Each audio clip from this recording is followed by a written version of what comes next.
Agora vamos continuar e a gente vai continuar agora com um assunto muito importante. Hoje é o último dia do mês de outubro, Outubro Rosa, e a cada ano cerca de 66 mil mulheres recebem o diagnóstico de câncer de mama aqui no Brasil. Algumas ONGs auxiliam milhares de mulheres em todas as regiões do país para reduzir os índices de mortalidade dessa doença, que a gente sabe que hoje é altamente curável, principalmente se for descoberta no estágio inicial. Então, para falar da importância da conscientização, prevenção das inúmeras ações realizadas, eu converso com a presidente do Instituto Rosa do Bem, Fernanda Meneghel. Fernanda, seja bem-vinda. Imagine-se abraçada. Vamos lá conversar um pouquinho sobre, primeiro, o trabalho lindo que vocês fazem, porque eu penso, assim, que as mulheres ainda precisam dessa sacudida, né? Por mais que a gente fale. Exatamente. Bom, uma honra estar aqui no final desse mês, que foi coroado com muitas ações, realmente com essa intenção de mobilizar as mulheres, de enxergarem que o caminho é esse, né, Cláudia? É o diagnóstico precoce. O câncer de mama ainda é um dos maiores causa-mortes entre as mulheres no Brasil.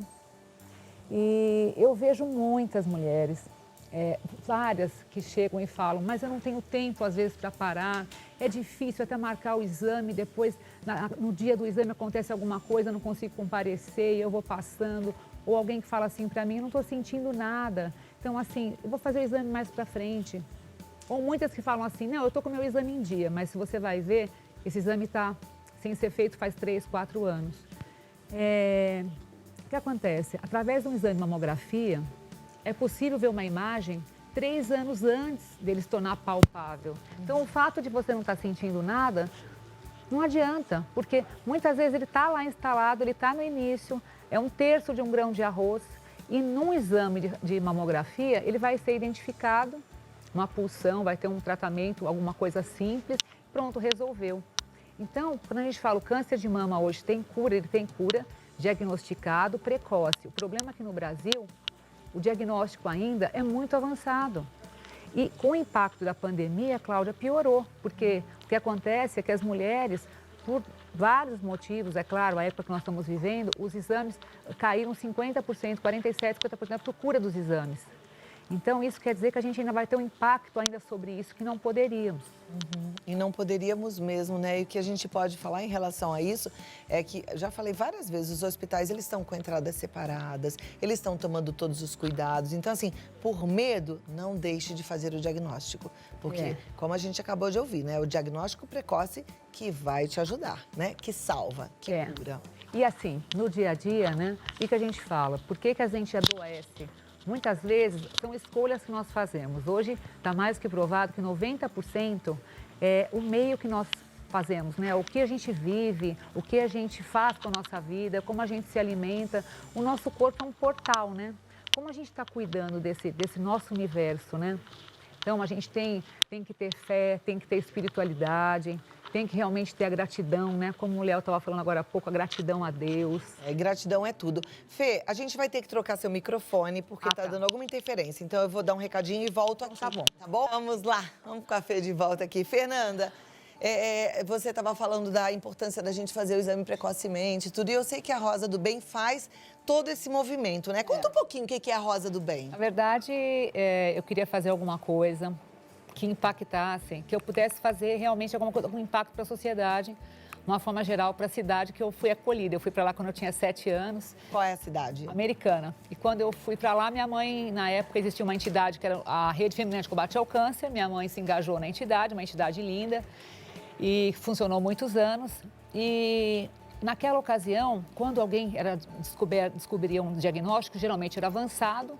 E não sei se você lembra, Cláudia, ninguém falava o nome da doença, né? Falava assim, aquela pessoa está com aquela doença. Ou está com CA, porque quando diagnosticava, fatalmente a pessoa não tinha sobrevida, os remédios amenizavam a dor, prolongavam um pouco a vida. E com os anos, essa entidade ela teve a sua função, depois ela acabou. E com os anos eu vim conhecer o trabalho do Hospital do Câncer. Eu comecei a perceber qual era a importância da sociedade realmente ter esse conhecimento de fazer o exame, que as mulheres tinham muito tabu e que o câncer de mama, que é uma das principais causas mortes entre as mulheres, a gente pode reverter esse quadro com a atitude que a gente tenha. Quer dizer, não só além de fazer a mamografia, que é fundamental acima dos 40 anos, fazer isso anualmente, que eu falo assim, tinha que ter uma carteirinha até para a mulher fazer isso anualmente. Além disso, a gente ter o quê? Uma alimentação, pelo menos, longe 90% longe das frituras, longe das gorduras, coisas que intoxicam o nosso corpo, né? Que causam algumas doenças, por exemplo, não só da parte do câncer, mas da parte de coronárias, da parte de um monte de coisa. Então, assim, o que a gente vai comer? Comer coisas boas, tem abóbora, tem abacate, tem a lentilha, tem tantas coisas que são tão saudáveis. E o que a gente vai se alimentar também, o que a gente absorve, né? Porque hoje em dia, como o Léo estava falando também, tantas coisas estão acontecendo, tantas coisas ruins, então a gente tem que ter o quê? A gratidão, a gente tem que ter a leveza da alma, do perdão. Tem gente que fala assim, mas como que eu vou perdoar se eu tenho ódio daquela pessoa, né? Mas quando a gente tem ódio de alguém, a pessoa está vivendo. E a gente está trazendo ódio com a gente. Com veneno com a gente. Então, assim, a gente tem que se libertar desse ódio para a gente deixar aí, né? Eu falo que tem até um exercício que eu brinco, que eu falo assim, coloca num papel todas aquelas coisas que realmente fizeram mal para você, escreve ali, não precisa escrever a história inteira, escreve um comecinho só, lê aquilo, tá certo, rasga, pica e assim, se livra daquilo, se liberta, porque isso faz assim, eu acho que a gente viver com mais saúde, né? Com certeza. Então, esse alimento da alma que a gente tem que, assim, a espiritualidade, né? Ter essa gratidão, ter Deus, né?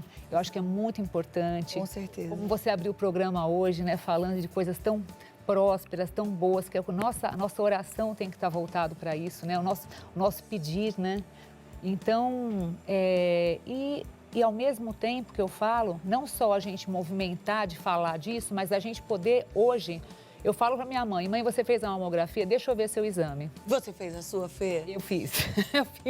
Você fez a sua? Eu fiz a minha também. Eu sempre mostro no meu Instagram quando eu faço, porque tem mulher que fala assim, ai, eu não vou fazer, deve doer muito, Deus me livre. Gente, não. Eu, particularmente, não sinto dor. Nunca senti. Nem antes de ter prótese, nem depois de ter prótese. Não, tranquilo. Eu confesso até pra você. Você acha dolorido? Não, dolorido, mas como eu tenho silicone, primeira vez que fui fazer, eu falei, gente, vai explodir minha prótese. Não, eu também. A primeira vez eu fiquei com medo, né? Mas assim, tranquilo. Então. Eu acho que assim, é importante, principalmente a gente que tem prótese ou quem não tem, qualquer um, realmente fazer esse exame, porque não tem jeito. Eu conheço, assim, eu acho que 1 minuto, 2 minutos. É tão rápido. É tão rápido. Eu acho mais desconfortável tirar sangue, sinceramente falando. Agora, o problema é quando a pessoa, por medo ou por não poder parar, ou, enfim, achar que é burocrático, ou uma série de coisas, né? Ter receio e vai protelando e aí, de repente, aquilo aparece. Um dia ela sente. Aí, quando ela sente, aquilo já estava há muito tempo lá. Então, aquele diagnóstico, por exemplo, já é tardio, né? Então, tem que fazer. E, olha, a gente fala muito das mulheres, mas tem câncer de mama em homens também. É claro que é numa proporção muito menor, mas também tem em mulheres trans e homens trans, tá? Então, é para todo mundo. Tem que fazer, gente. Exatamente, né? O homem, na verdade, o homem trans que tirou, né, as glândulas, tirou, é o ultrassom, né? Uhum. E a mulher trans, na verdade, é fazer a mamografia e fazer o preventivo, né? Tem que fazer, tem que se cuidar, tá bom? É isso mesmo. Fernanda, muito obrigada pelo exemplo, pela inspiração. É assim que a gente tem que estar cercado de gente inspiradora. Fernanda Menegal é essa inspiração. Eu queria agradecer, eu queria mandar um beijo para as minhas flores, que são as meninas do grupo que foram diagnosticadas nesses anos, estão curadas, estão assistindo. E é por elas que eu falo que vale a pena isso que a gente está fazendo aqui, por tantas outras que a gente pode salvar levando essa mensagem. Então, mandar um beijo enorme e muito obrigado por vocês, assim, impactarem também nessa causa e nós estarmos juntos, salvando vidas. Estamos juntos e vamos lá, vamos em frente. Olha, ela tá no rosadobem.com.br, é o site, tá? E aí no Face, Rosa do Bem, no Instagram, rosadobem.oficial. Muito obrigada e até a próxima. Muito obrigada, Cláudia. Queridona.